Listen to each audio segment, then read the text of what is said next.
Nama saya Michael Ballard Isai Silayan dengan NIM 19623019. Sekarang saya akan menjelaskan abstrak beserta dengan tujuan dari penelitian yang telah dilakukan.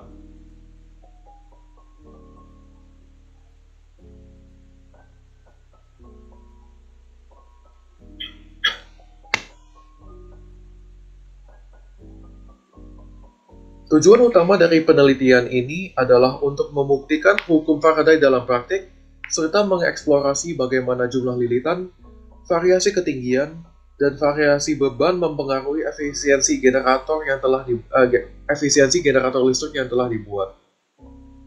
Generator yang telah dibuat berdasarkan kepada prinsip hukum Faraday, di mana perubahan sudut magnet dalam kumparan menghasilkan gaya gerak listrik atau gegel induksi. Dalam percobaan, kami telah menguji tiga variabel utama, yaitu yang pertama adalah jumlah lilitan pada kumparan, di mana kami ingin melihat bagaimana perubahan jumlah lilitan mempengaruhi voltase yang dihasilkan. Kemudian variabel yang kedua adalah beban penggerak. Kami menguji berbagai jenis beban untuk memahami dampaknya terhadap kinerja generator. Dan variabel yang terakhir, atau variabel yang ketiga, adalah tinggi jatuh beban. Variasi ini membantu kami menentukan bagaimana energi potensial berkontribusi kepada efisiensi keseluruhan sistem. Setelah melakukan serangkaian percobaan, kami membandingkan hasil empiris dengan perhitungan teoritis untuk menentukan efisiensi sistem.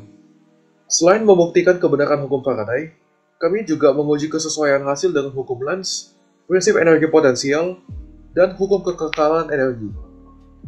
Penelitian ini menghasilkan wawasan penting mengenai mekanisme penghasilan listrik menggunakan prinsip elektromagnetik dan GGL. Temuan kami berpotensi mendukung pengembangan generator listrik yang efisien di Indonesia.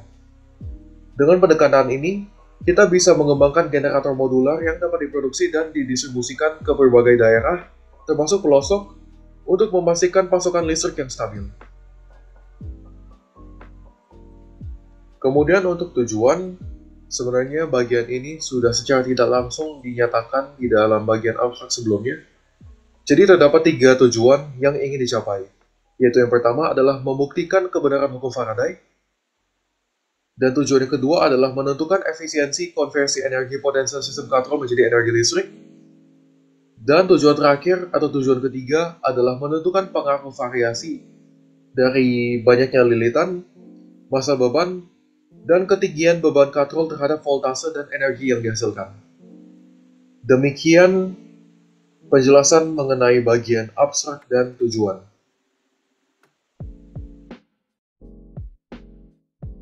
Halo semuanya, perkenalkan saya Naika Gana Subrata, dan kali ini saya akan menjelaskan apa saja dasar-dasar teori yang kami gunakan dalam percobaan research-based learning ini.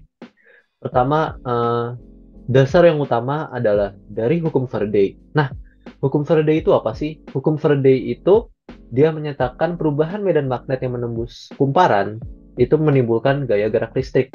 Nah, gaya gerak listrik ini biasanya disebut dengan GGL. Nah, besar GGL yang dihasilkan itu bergantung pada perubahan banyaknya garis medan magnet atau fluxnya yang menembus kumparan secara tegak lurus. Nah, perubahan ini disebut flux magnet yang tadi. Nah, untuk persamaannya sendiri itu digambarkan dengan PB sama dengan integral dari medan magnet atau B dikali DA. Jadi, PB itu adalah flux magnet, B itu adalah medan magnet, dan DA adalah areanya. Tapi semuanya perhitungan dalam vektor seperti itu. Nah, secara matematis lagi, hukum Faraday itu dapat disimpulkan dengan suatu persamaan, yakni gaya gerak listrik atau epsilon sama dengan minus dari turunan dari flux magnetnya terhadap waktu. Jadi minus D flux B dibagi dt. Satuannya dalam satuan SI semua. Nah, tapi bagaimana dengan benda yang memiliki suatu lilitan atau kumparan? Nah, untuk yang memiliki suatu kumparan, besar GGL-nya itu tinggal dikali dengan banyaknya lilitannya atau N. Bisa dilihat pada persamaan ini. Jadi, sama seperti yang sebelumnya, tapi tinggal dikali N. Selanjutnya adalah ada hukum Lenz. Hukum Lenz ini menyatakan hukum kualitatif yang menjelaskan arah arus terinduksi.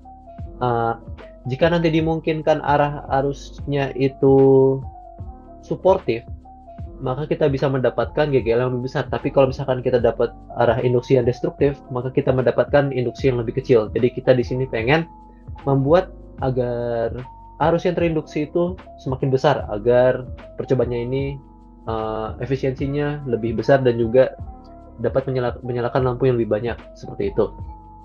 Nah, kata Lenz, hukumnya sendiri itu bilang bahwa arus yang diinduksi pada rangkaian akibat perubahan magnet memiliki arah medan magnet yang menentang perubahan flux magnet penyebab arus tersebut. Ini yang tadi bikin dia konstruktif atau destruktif seperti itu. Nah, arah arusnya itu bisa diketahui dari arah aturan tangan kanan. Nah, aturan tangan kanan itu seperti ini. Jadi ini sebagai arusnya 4 jari ini, ininya sebagai medan magnetnya, seperti itu. Nah, selanjutnya adalah energi potensial. Energi potensial ini menjadi sumber energi yang akan kami gunakan pada percobaan kali ini. Dengan persamaan energi potensial sama dengan massa dalam kilogram dikali gravitasi dalam meter per second kuadrat dikali perbedaan ketinggian atau bisa disebut ketinggian H atau bisa delta Y dalam meter. Nah, persamaannya bisa lebih dilihat pada gambar ini. Nah, selanjutnya kita gunakan hukum kekekalan energi atau konversi energi. Nah, hukum kekekalan energi itu apa sih? Hukum kekekalan energi itu menyatakan energi total sistem yang terisolasi tetap konstan. Jadi kita membuat agar sistemnya itu memiliki energi yang nggak kemana-mana. Jadi kita kayak energi yang masuk sama dengan energi keluar. Jadi kita pengen seperti itu. Nah, hukum ini tuh pertama kali diajukan oleh Émile du Châtelet, yang berarti bahwa energi itu sebenarnya nggak dapat diciptakan atau dimusnahkan, tapi hanya dapat berubah bentuk ataupun dipindahkan dalam bentuk satu ke bentuk yang lainnya.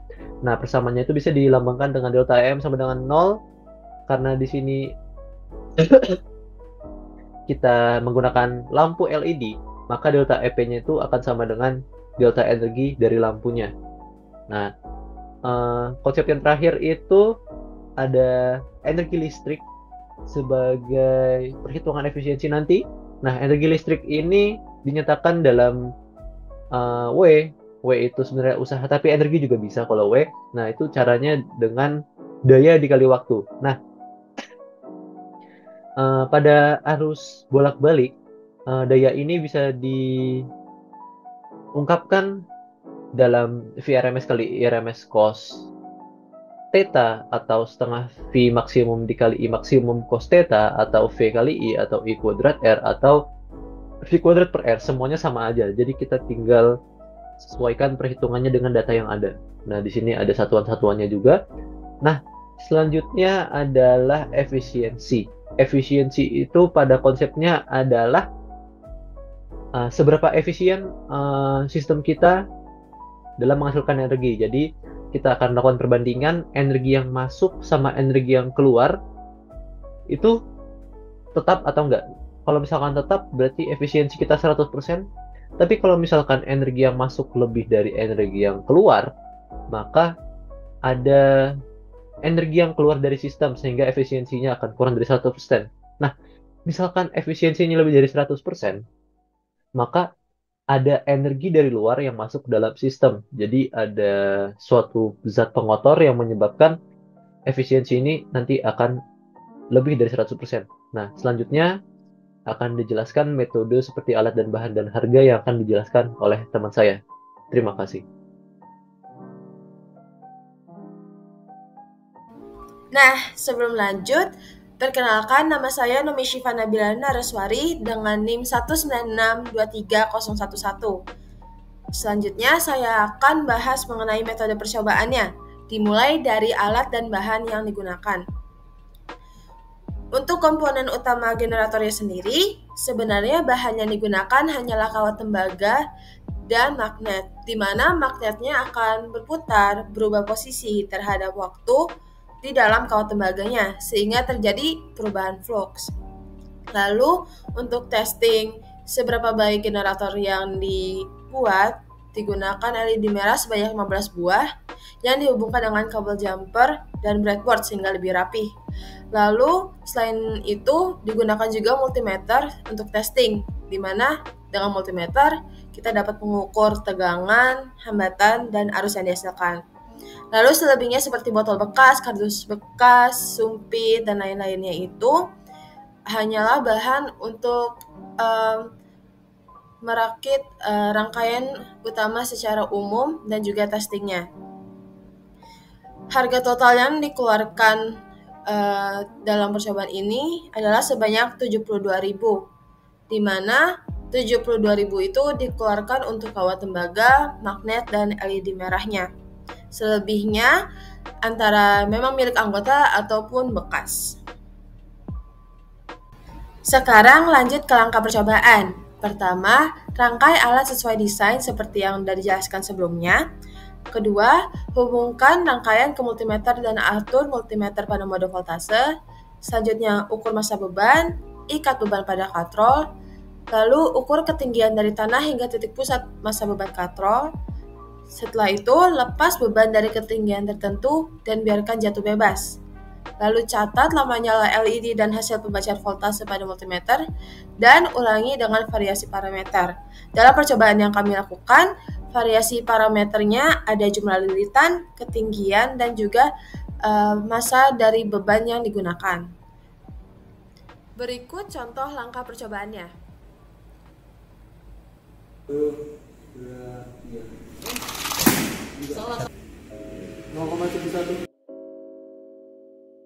Selanjutnya adalah pada pengukuran data kami.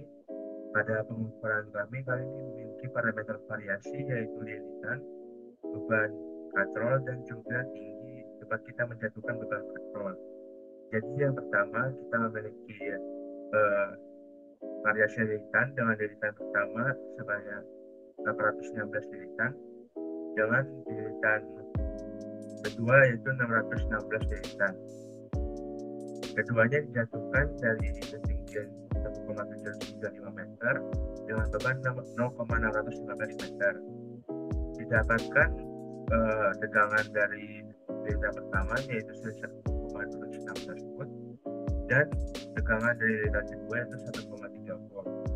Arus dari lilitan pertama yaitu 0,0693 ampere dan juga arus dari lilitan kedua yaitu 0,0406 ampere. Untuk hambatan, keduanya memiliki hambatan total sebesar 38 ohm dan waktu di lilitan pertama bukan waktu sebesar 0,71 second dan lilitan kedua 0,4 second.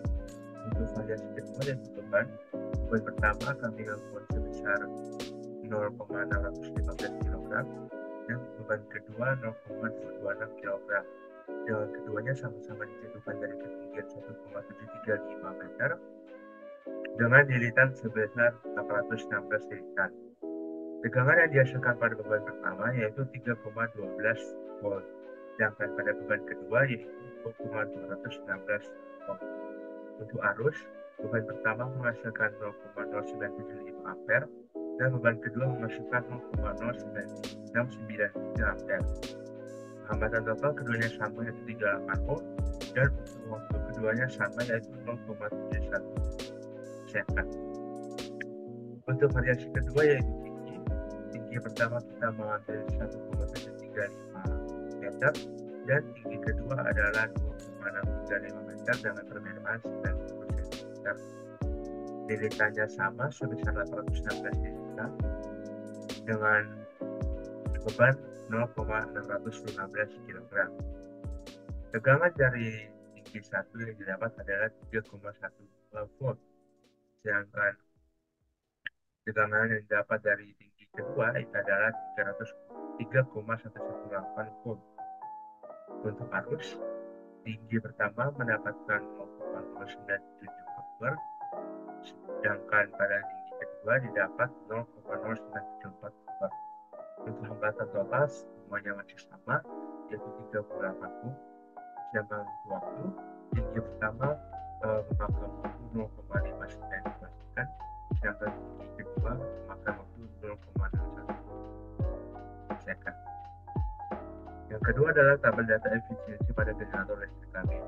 Kami mendapatkan energi potensial dengan menggunakan sistem dikali yaitu pada lilitan pertama dan lilitan kedua terdapat 10,457 Joule, beban 10,457 Joule, beban kedua 3,847 Joule, tinggi pertama 10,457 Joule, dan pada variasi tinggi kedua yaitu 15,881 Joule.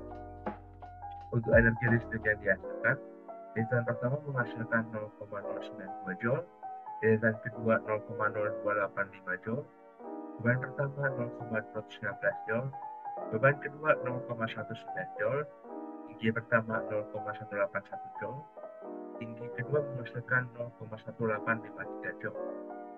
Untuk efisiensinya kami mendapat pada variasi lilitan pertama 1,0409%, pada variasi lilitan kedua 0,2725%, pada variasi beban pertama 2,0630%, pada beban variasi kedua 2,8325%, untuk pada variasi tinggi pertama 1,7291%, dan tinggi kedua mendapatkan efisiensi 1,1658%. Untuk efisiensi rata-ratanya kita dapat sebesar 1,518%.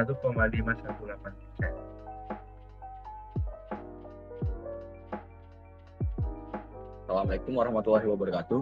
Perkenalkan, nama saya Arba Mulyatama dengan NIM 196230007. Di sini saya akan menganalisis pengaruh ketinggian benda terhadap energi yang dihasilkan oleh generator listrik. Dapat dilihat dari data yang telah kami dapatkan bahwa energi yang dijatuhkan oleh benda yang lebih tinggi lebih besar daripada energi yang dijatuhkan dengan benda yang lebih rendah. Hal ini terjadi karena energi potensial benda yang lebih tinggi lebih besar daripada energi potensial benda yang lebih kecil. Pengaruhnya adalah energi kinetik akhir yang dihasilkan oleh energi potensial yang lebih tinggi juga daripada energi kinetik yang dihasilkan oleh energi potensial yang lebih rendah. Energi kinetik yang lebih tinggi akan menghasilkan kecepatan akhir yang lebih besar daripada energi kinetik yang lebih rendah. Kecepatan akhir ini yang akan membuat gerakan perubahan pada magnet yang lebih besar juga daripada kecepatan akhir yang lebih kecil, sehingga perubahan energi flux magnet yang besar akan menghasilkan GGL yang lebih besar juga. Selanjutnya saya akan menganalisis efisiensi yang telah kami dapatkan. Efisiensi yang kami dapatkan adalah menurut data dari hasil percobaan pada tabel 3, efisiensi rata-rata dari generator buatan kami adalah sebesar 1,518%. Efisiensi yang sangat kecil ini dapat dipengaruhi oleh banyak faktor, yaitu faktor pertama adalah gaya gesek pada sumbu putar sumpit pada generator. Gaya gesek tersebut dapat memengaruhi energi yang dihasilkan oleh generator listrik. Efisiensi ini juga dapat dipengaruhi oleh hambatan kabel dan hambatan lampu, dan bisa juga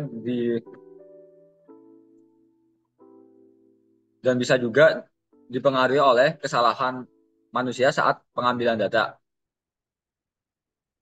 Perkenalkan, saya Gugum Haraputra dengan NIM 196230027. Kali ini saya akan menjelaskan analisis pada percobaan ini.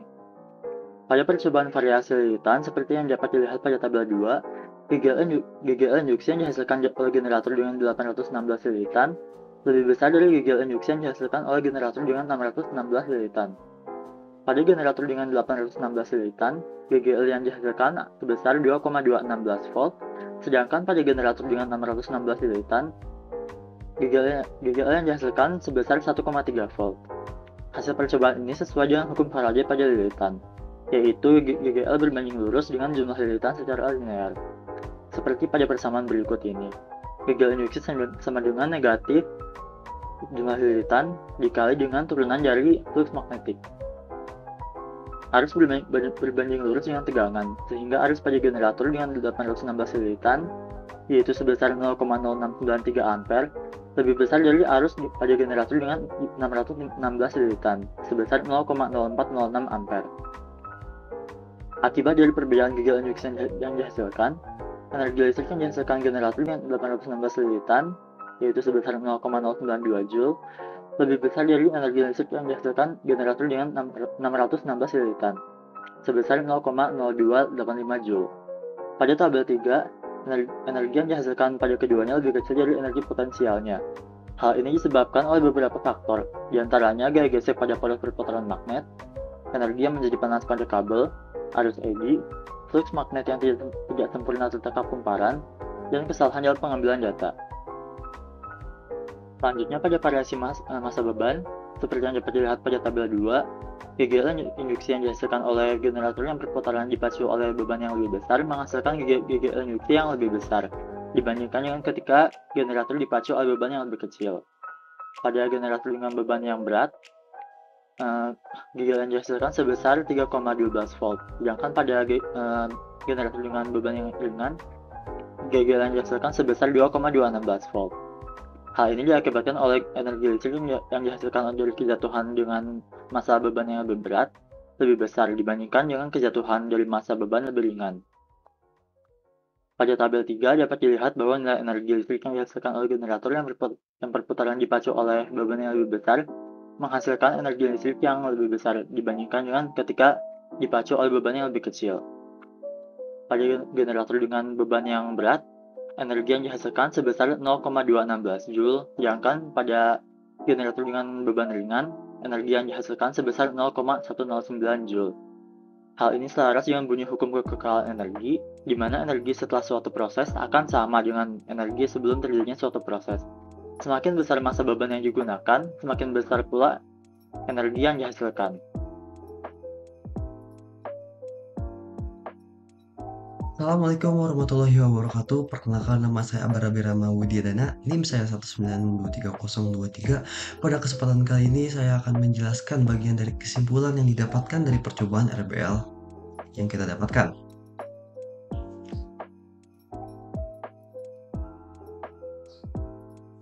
Yang pertama, hasil percobaan generator listrik ini sudah sesuai dengan hukum Faraday, di mana GGL induksi menyala ketika magnet berputar. Hal itu terjadi karena terdapat perubahan flux akibat perubahan posisi magnet per satuan waktu. Hal ini dibuktikan oleh munculan nilai tegangan pada tabel 2. Kemudian, hasil percobaan selaras dengan hukum Faraday. Pada tabel 2 terbukti bahwa jumlah lilitan berbanding lurus dengan GGL induksi. Jadi semakin banyak lilitan, maka nilai GGL induksi akan semakin besar. Yang ketiga, pada tabel 3 terbukti bahwa semakin berat beban yang digunakan, semakin besar GGL induksi energi yang dihasilkan. Hal ini selaras dengan hukum kekekalan energi. Kemudian pada tabel 3 terbukti bahwa semakin tinggi beban yang dijatuhkan, semakin besar GGL induksi dan energi yang dihasilkan. Hal ini selaras dengan hukum kekekalan energi. Berikut tabel-tabelnya. Oke, demikian kesimpulan yang dapat saya jelaskan. Mohon maaf, terima kasih. Udah. Lebih cepat. Ready? 1. Oh. Kenapa? Boleh. Ya, 1, 2, 3.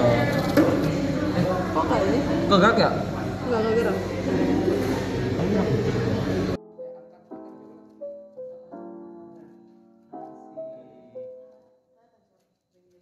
Itu kelihatan kok. Kelihatan.